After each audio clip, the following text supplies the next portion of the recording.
Hello guys, welcome to science theory channel. आज हम करने जा रहे हैं class 12th biology chapter 5 molecular basis of inheritance. इससे प्रीवियस टॉपिक्स जो हैं हम पार्ट 1 में कर चुके हैं। अगर आपने वो वीडियो नहीं देखी है तो उसका लिंक जो है डिस्क्रिप्शन बॉक्स में है, आप वहाँ से जाके पार्ट 1 देख सकते हैं। ठीक है, तो इस वीडियो में हम पढ़ेंगे transcription, translation, lac operon के बारे में, जेनेटिक कोड्स के बारे में। तो फर्स्ट टॉपिक है हमारा ट्रांसक्रिप्शन। ठीक है, ट्रांसक्रिप्शन क्या होता है? ट्रांसक्रिप्शन जो है वो इन्वॉल्व करता है copying of genetic material from the DNA strand to RNA. इसका क्या मतलब है? इसका मतलब है कि जो भी हमारी जेनेटिक इन्फॉर्मेशन होती है उसे हम कॉपी करते हैं डीएनए स्ट्रैंड से आरएनए स्ट्रैंड पे। ठीक है, जिसे हम क्या कहेंगे? ट्रांसक्रिप्शन कहेंगे। इस प्रोसेस में क्या होता है, जो एक सेगमेंट होती है डीएनए के सिर्फ एक स्ट्रैंड की, ठीक है, वो कॉपी करी जाती है आरएनए में। ठीक है, जो एंजाइम इन्वॉल्व होता है ट्रांसक्रिप्शन में वो होता है डीएनए डिपेंडेंट आरएनए पॉलीमरेज। ठीक है, जो एंजाइम इन्वॉल्व होता है ट्रांसक्रिप्शन प्रोसेस में वो डीएनए डिपेंडेंट आरएनए पॉलीमरेज होता है। ठीक है, जो डीएनए की स्ट्रैंड होती है 3' से 5' की पोलैरिटी शो करती है, वो एक्ट करती है एज अ टेम्पलेट स्ट्रैंड। ठीक है, और जो स्ट्रैंड 5' से 3' की पोलैरिटी शो करेगी वो होती है कोडिंग स्ट्रैंड। ठीक है, जो टेम्पलेट स्ट्रैंड होती है वो एमआरएनए को सिंथेसाइज करती है। ठीक है, एमआरएनए का मतलब होता है मैसेंजर आरएनए। ठीक है, उसे वो सिंथेसाइज करती है। ठीक है, और जो 5' से 3' की पोलैरिटी शो करती है वो कोडिंग स्ट्रैंड होती है, विच कोड फॉर नथिंग। ठीक है, वो किसी के लिए कोड नहीं करती।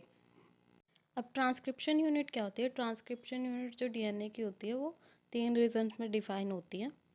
पहला होता है प्रोमोटर, दूसरा होता है स्ट्रक्चरल जीन, तीसरा होता है टर्मिनेटर। ठीक है, अब देखिए इस डायग्राम में जो प्रोमोटर होता है वो साइट होती है जहाँ पर डीएनए डिपेंडेंट आरएनए पॉलीमरेज जाके बाइंड करता है। ठीक है, और ये लोकेटेड होता है इन द 5' एंड। ठीक है, अब स्ट्रक्चरल जीन क्या होती है? जो एमआरएनए होता है वो प्रोड्यूस होता है from the structural gene. Third region है हमारा टर्मिनेटर। टर्मिनेटर कौन सी साइट होती है? टर्मिनेटर वो साइट होती है जहाँ पे ट्रांसक्रिप्शन जो है वो स्टॉप हो जाती है। ठीक है, और ये लोकेट करती है 3' एंड पे। नेक्स्ट है transcription unit and the gene. अब सिस्ट्रोन क्या होता है?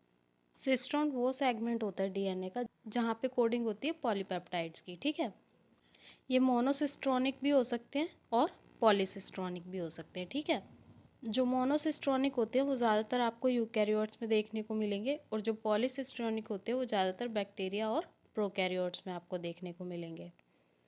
यूकैरियोटिक में क्या होता है? जो मोनोसिस्ट्रोनिक स्ट्रक्चरल जीन्स जो होती है वो इंटरप्ट करती है कोडिंग सीक्वेंस को। ठीक है, और जो जीन होते हैं यूकैरियोट्स में वो स्प्लिट हो जाते हैं। ठीक है, इस कोडिंग सीक्वेंस को हम क्या बोलते हैं? एक्सोन्स बोलते हैं। एक्सोन्स होता है वो सीक्वेंस होते हैं जो कि मैच्योर आरएनए पे आपको अपीयर होंगे। ठीक है, एक्सोन्स जो होते हैं वो इंटरप्ट होते हैं बाय द इंट्रोन्स। ठीक है, ये इंट्रोन्स जो होते हैं उन्हें हम इंटरविंग सीक्वेंस भी कहते हैं, जो कि मैच्योर आरएनए पे आपको देखने को नहीं मिलेंगे। अब अगर हम आरएनए के टाइप्स की बात करें तो आरएनए के टाइप्स में आपको एमआरएनए देखने को मिल जाएगा। एमआरएनए का मतलब होता है मैसेंजर आरएनए। ठीक है, ये जो एम होता है वो मैसेंजर के लिए स्टैंड करता है। अब मैसेंजर आरएनए क्या करता है? मैसेंजर आरएनए जो है वो टेम्पलेट प्रोवाइड करता है ट्रांसलेशन के लिए या फिर प्रोटीन सिंथेसिस के लिए। ठीक है, नेक्स्ट है आरएनए।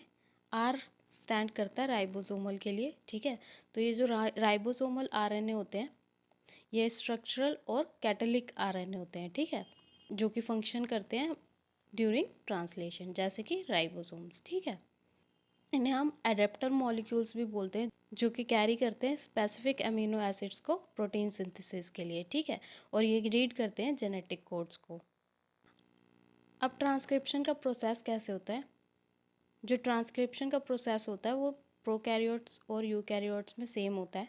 ठीक है, इसमें 3 स्टेप्स होते हैं: इनिशिएशन, एलोंगेशन और टर्मिनेशन। ठीक है, इनिशिएशन में क्या होता है? जो ट्रांसक्रिप्शन होती है वो वहाँ जाके इनिशिएट होती है प्रोमोटर साइट पे। ठीक है, इस डायग्राम में देखिए ये जो है ये इनिशिएशन का प्रोसेस है। ठीक है, यहाँ पे क्या होगा? ट्रांसक्रिप्शन जो है वो इनिशिएट होगी प्रोमोटर रीजन पे। ठीक है, यहाँ पर एक इनिशिएशन फैक्टर होता है जिसे हम सिग्मा फैक्टर भी कहते हैं, जो कि बाइंड करता है आरएनए पॉलीमरेज के साथ, जो कि एक एंजाइम है, ठीक है। और जाके कहाँ बाइंड हो जाते हैं, प्रोमोटर रीजन पे बाइंड हो जाते हैं, ठीक है। अब नेक्स्ट स्टेप होता है हमारा एलोंगेशन। एलोंगेशन में क्या होता है, जो आरएनए चेन होती है वो सिंथेसाइज होती है 5' से 3' डायरेक्शन में, ठीक है, by the RNA polymerase enzyme, ठीक है। जो क्या करता है, न्यूक्लियोटाइड्स को ऐड करता जाता है ताकि उसकी जो चेन है वो ग्रो करती जाए, जो आरएनए की चेन है वो ग्रो करती जाए, ठीक है।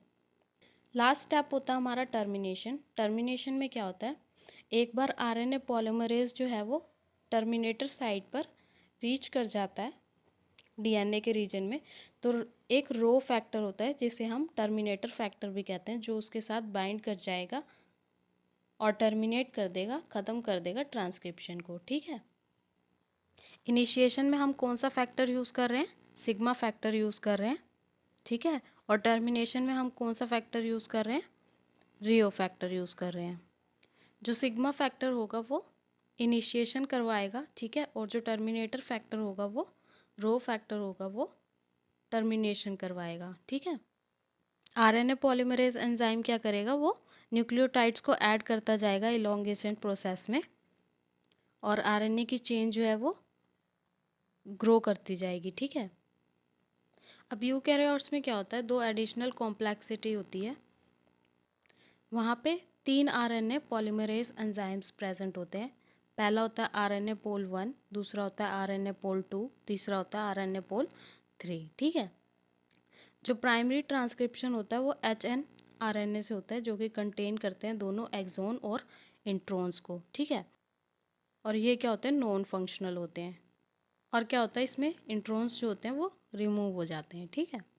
इसमें सबसे पहले कैपिंग होती है, ठीक है। कैपिंग किसकी होती है, न्यूक्लियोटाइड मिथाइल ग्योनोसाइड ट्राइफॉस्फेट कैप लगता है, ठीक है, जो कि 5' एंड पे ऐड हो जाता है।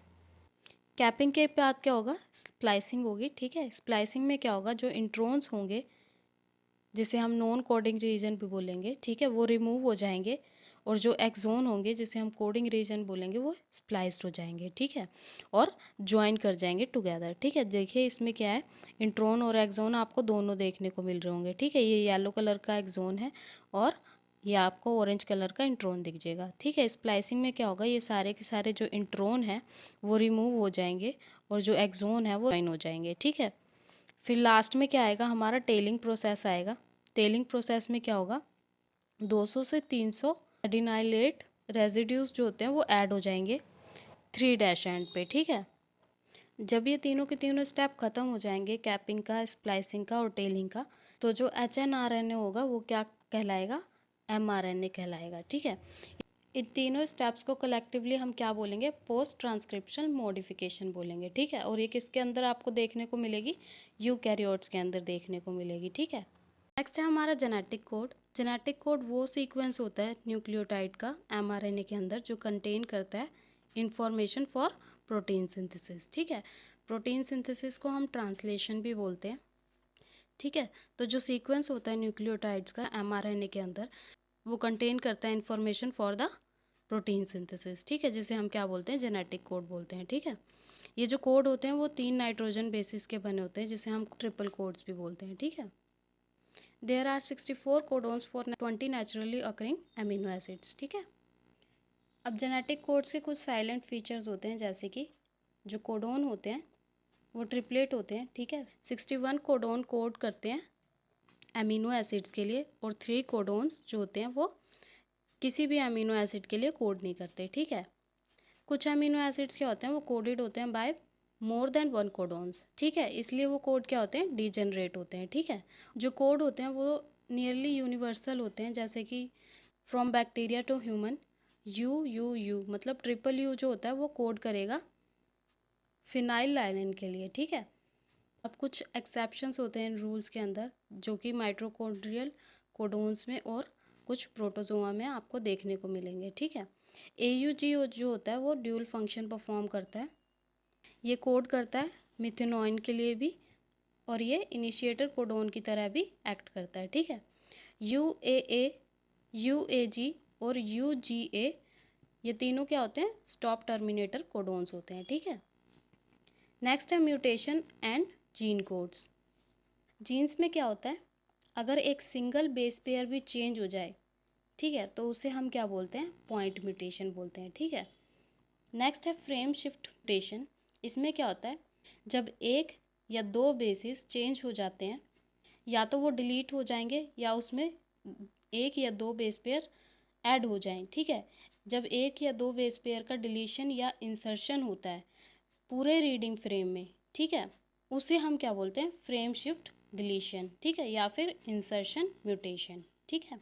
पॉइंट म्यूटेशन में क्या होगा, एक सिंगल बेस पेयर चेंज हो जाएगा, ठीक है। फ्रेम शिफ्ट म्यूटेशन में क्या होगा, डिलीशन या फिर इंसर्शन हो जाएगी एक या दो बेस पेयर की, जो कि पूरे फ्रेम को चेंज कर देगी, पूरे फ्रेम की रीडिंग को चेंज कर देगी, ठीक है, जिसे हम क्या बोलेंगे, फ्रेम शिफ्ट डिलीशन या फिर इंसर्शन म्यूटेशन, ठीक है। नेक्स्ट है टीआरएनए, जिसे हम एडेप्टर मॉलिक्यूल भी बोलते हैं। जो टीआरएनए होता है उसके पास अमीनो एसिड एक्सेप्टर एंड होता है, जो कि बाइंड कर जाता है अमीनो एसिड पे, ठीक है। और एंटी कोडोन लूप होता है बेसिस कॉम्प्लीमेंट्री के साथ, जो कि कोड करता है फॉर द प्रोटीन सिंथेसिस, ठीक है। जो टीआरएनए होता है वो एक स्पेसिफिक होता है हर एक अमीनो एसिड के लिए। जो टीआरएनए होता है वो स्पेसिफिक होता है हर एक अमीनो एसिड के लिए, ठीक है। इनिशिएशन में क्या होता है, अनदर स्पेसिफिक टीआरएनए जो होता है वो रेफर करते हैं हम उसे इनिशिएटर टीआरएनए की तरह, ठीक है। इनिशिएशन प्रोसेस में क्या होता है, एक स्पेसिफिक टीआरएनए होता है जिसे हम इनिशिएटर टीआरएनए बोलते हैं, ठीक है। जो स्टॉप कोडोन्स होते हैं उनके लिए कोई भी टीआरएनए नहीं होता, ठीक है। सेकेंडरी स्ट्रक्चर टीआरएनए का कैसा होता है, वो सिमिलर होता है to that of clover leaf, ठीक है। अगर आप इसमें देखें तो ये टीआरएनए का स्ट्रक्चर है। रियल स्ट्रक्चर में ये कैसा दिखेगा, टीआरएनए एक कॉम्पैक्ट मॉलिक्यूल की तरह दिखेगा, जिसकी जो शेप होगी वो इन्वर्टेड एल की तरह आपको दिखेगी, ठीक है। नेक्स्ट टॉपिक है हमारा ट्रांसलेशन। अब ट्रांसलेशन हम किसे बोलते हैं, ट्रांसलेशन हम उस प्रोसेस को बोलते हैं जहाँ पे पॉलीमराइजेशन होती है अमीनो एसिड्स की, जो कि फॉर्म करती है पॉलीपेप्टाइड्स को, ठीक है। जो ऑर्डर और सीक्वेंसेस होते हैं अमीनो एसिड्स के, वो डिफाइन होते हैं by the sequence of basis in the mRNA, ठीक है। जो अमीनो एसिड्स होते हैं इसमें वो ज्वाइन हो जाते हैं by the bonds of peptide bonds, ठीक है। इसमें अमीनो एसिड के बॉन्ड से ज्वाइन होते हैं पेप्टाइड बॉन्ड से। अब ट्रांसलेशन जो होता है वो 4 स्टेप्स कंटेन करता है। पहला है चार्जिंग ऑफ टीआरएनए, ठीक है, इसे हम अमीनो एसिलेशन ऑफ टीआरएनए भी बोलते हैं, ठीक है। इसमें क्या होता है, जो अमीनो एसिड्स होते हैं वो लिंक हो जाते हैं to the tRNA in the presence of amino acid tRNA synthesis enzyme, ठीक है, और एटीपीज। इससे क्या होता है, जो टीआरएनए होते हैं वो चार्ज हो जाते हैं, ठीक है। जो एटीपी होता है aminoacyl tRNA synthesize enzyme होता है, इनकी प्रेजेंस में क्या होता है, जो अमीनो एसिड्स होते हैं वो अपने टीआरएनए से जाकर लिंक हो जाते हैं, ठीक है, और जो टीआरएनए होता है तब क्या होता है, वो चार्ज हो जाता है। नेक्स्ट प्रोसेस होता है इनिशिएशन। इनिशिएशन कहाँ पे स्टार्ट होता है, वो 5' एंड पे स्टार्ट होता है एमआरएनए की, ठीक है। और जो स्मॉलेस्ट सब यूनिट होती है राइबोसोम की, वो बाइंड कर जाती है एमआरएनए से, ठीक है। और जो इनिशिएटर टीआरएनए होता है उसके पास यूएसी होता है एंटी कोडोन साइट्स पे, और वो क्या इनिशिएट करता है, वो इनिशिएट करता है कोडोन्स ऑन द एमआरएनए। जो लार्जेस्ट सब यूनिट होती है राइबोसोम की, वो बाइंड कर जाती है एमआरएनए पे, और उस पर 2 बाइंडिंग साइट होती है टीआरएनए के लिए, एक ए साइट होती है और एक पी साइट होती है, ठीक है। जो इनिशिएटर टीआरएनए होता है वो हमें पी साइट पे मिलता है, ठीक है। नेक्स्ट स्टेप है इलॉन्गेशन। इलॉन्गेशन में क्या होता है, टीआरएनए पहले बाइंड कर जाता है ए साइट पे, ठीक है, फिर उसके बाद वो शिफ्ट हो जाता है पी साइट पे, ठीक है। जो मिथोनाइन होता है जो कि फर्स्ट टीआरएनए पे प्रेजेंट होता है, उसके बाद वो किस पे अटैच हो जाता है, वो अमीनो एसिड पे अटैच हो जाता है सेकेंड टीआरएनए के, ठीक है, थ्रू अ पेप्टाइड बॉन्ड, ठीक है। जो फर्स्ट टीआरएनए होता है वो रिमूव हो जाता है फ्रॉम द पी साइट, और जो सेकेंड टीआरएनए होता है वो मूव कर जाता है पी साइट पे, ठीक है, ए साइट से, जिसे हम क्या बोलते हैं, ट्रांसलोकेशन, ठीक है। अब क्या होता है, जो थर्ड टीआरएनए होता है वो अमीनो एसिड के साथ जाके बाइंड कर जाता है ए साइट पे, ठीक है। ये प्रोसेस जो है पेप्टाइड बॉन्ड फॉर्मेशन का और ट्रांसलोकेशन का रिपीट होता रहता है, ठीक है। लास्ट स्टेप है हमारा टर्मिनेशन। अब टर्मिनेशन में क्या होता है, जो अमीनो एसाइड टीआरएनए होते हैं वो टर्मिनेशन कोडोन पे रीच कर जाते हैं, ठीक है। जो टर्मिनेशन होती है ट्रांसलेशन की वो वहाँ पर अकर होती है, कहाँ पर, यूएए, यूएजी और यूजीए कोडोन पे, ठीक है। जो पॉलीपेप्टाइड और टीआरएनए होते हैं वो रिलीज होते हैं राइबोसोम से, और जो राइबोसोम होता है वो डिसोसिएट हो जाता है इनटू लार्ज और स्मॉल सब यूनिट में at the end of protein synthesis, ठीक है। नेक्स्ट टॉपिक है हमारा रेगुलेशन ऑफ जीन एक्सप्रेशन। अब जीन एक्सप्रेशन रिजल्ट करती है in the formation of polypeptide, जो कि रिक्वायर होती है to perform a particular function और अ सेट ऑफ फंक्शंस, ठीक है। एक्सप्रेशन जो होते हैं जीन्स के वो राइट टाइम पे होने चाहिए और करेक्ट अमाउंट में होने चाहिए। अगर वो राइट टाइम पे नहीं होंगे और करेक्ट अमाउंट में नहीं होंगे तो उसमें क्या हो जाएगा, प्रॉब्लम आ जाएगी, ठीक है। क्योस अकर हो जाएगा सेल के अंदर और एनर्जी डिप्रिवेशन भी हो जाएगा सेल के अंदर, ठीक है। यूकैरियोट्स में क्या होता है, जो रेगुलेशन होती है वो एक्सर्टेड होती है at the transcriptional level, processing level, transport of mRNA from the nucleus to the cytoplasm, translation level पे, ठीक है। प्रोकैरियोट्स में क्या होता है, प्रीडोमिनेंट साइट पे जो रेट ऑफ ट्रांसक्रिप्शनल इनिशिएशन होता है वो कंट्रोल होता है, ठीक है। यहाँ पे सेट ऑफ जीन होते हैं जो रेगुलेट करते हैं एक मेटाबॉलिक रिएक्शन को, जो कि कॉन्स्टिट्यूट करता है ऑप्रोन्स को, ठीक है। जैसे कि लैक ऑप्रोन हो गया, टीआरपी ऑप्रोन हो गया, एक्सेट्रा, ठीक है। जब सबस्ट्रेट जो होते हैं वो ऐड होते हैं to the growth medium of bacteria, ठीक है, एक सेट ऑफ जीन जो होता है वो स्विच कर जाता है उन्हें मेटाबोलाइज करने के लिए, ठीक है। इसे हम क्या बोलते हैं, इंडक्शन बोलते हैं, ठीक है। जब मेटाबोलाइट्स जो होते हैं वो ऐड कर दिए जाएँ, जब कोई प्रोडक्ट्स जो होते हैं वो ऐड कर दिए जाएँ और जो जीन प्रोड्यूस हो रही होती है वो टर्न ऑफ हो जाए, उसे हम क्या बोलेंगे, रिप्रेशन बोलेंगे, ठीक है। नेक्स्ट टॉपिक है हमारा लैक ऑप्रोन। लैक ऑप्रोन जो है वो फर्स्ट प्रपोज हुआ था by the Francois Jacob and Jacques Monod. Operon controlling lactose metabolism जो होता है उसे हम क्या बोलते हैं, लैक ओप्रोन बोलते हैं, ठीक है। ये कंसिस्ट करता है 3 स्ट्रक्चरल जीन्स, रेगुलेटर जीन और इंड्यूसर। 3 स्ट्रक्चरल जीन में हमें क्या मिलेगा, लैक जेड जीन मिलेगा, लैक वाई जीन मिलेगा और लैक ए जीन मिलेगा, ठीक है। जो लैक जेड जीन होता है वो कोड करता है बीटा ग्लाइकोसाइडेज के लिए, ठीक है। लैक वाई जीन कोड करेगा प्रीमेज एंजाइम के लिए और लैक ए जीन कोड करेगा ट्रांस एसिटाइलेज के लिए, ठीक है। अब रेगुलेटर जीन क्या होते हैं, रेगुलेटर जीन वो जीन होते हैं जो कि कोड करते हैं रिप्रेशन प्रोटीन के लिए, ठीक है। और इंड्यूसर क्या होते हैं, जो लैक्टोज होता है वो यहाँ पर इंड्यूसर होता है जो कि स्विच करता है और अलाउ करता है स्ट्रक्चरल जीन्स को to transcribe mRNA to synthesize the enzymes, ठीक है। अब फंक्शनिंग क्या होती है लैक ऑप्रोन की, जब लैक ऑप्रोन जो होता है वो एब्सेंट होता है, ठीक है, तब क्या होता है, जो रेगुलेटर जीन होता है वो सिंथेसाइज करता है एमआरएनए को और प्रोड्यूस करता है रिप्रेसर प्रोटीन को, ठीक है, जो क्या करता है, बाइंड कर जाता है ऑपरेटर रीजन पे, ठीक है, और ये प्रिवेंट करता है ट्रांसक्रिप्शन एमआरएनए की फ्रॉम द स्ट्रक्चरल जीन, ठीक है। अब जब लैक्टोज जो होता है वो प्रेजेंट होता है, मतलब इंड्यूसर होता है, तब क्या होता है, लैक्टोज बाइंड कर जाता है रिप्रेसर प्रोटीन पे और रिप्रेसर प्रोटीन को इनएक्टिवेट कर देता है ताकि वो ऑपरेटर रीजन पे बाइंड ना कर सके, और जो ऑपरेटर रीजन होती है वो फ्री हो जाती है और इंड्यूस करती है आरएनए पॉलीमरेज को जो कि बाइंड कर सके with the promoter region and transcribe structural gene, ठीक है। तो इस वीडियो में हमने क्या पढ़ा, ट्रांसक्रिप्शन पढ़ा, ट्रांसलेशन पढ़ा, जेनेटिक कोड पढ़े, लैक ऑप्रोन के बारे में पढ़ा, टीआरएनए के बारे में पढ़ा, ठीक है। आई होप आपको ये वीडियो समझ आ गई होगी। इस पूरी वीडियो का पीडीएफ जो है वो मैं डिस्क्रिप्शन बॉक्स में डाल दूँगी, वहाँ से डाउनलोड कर लेना, पढ़ लेना।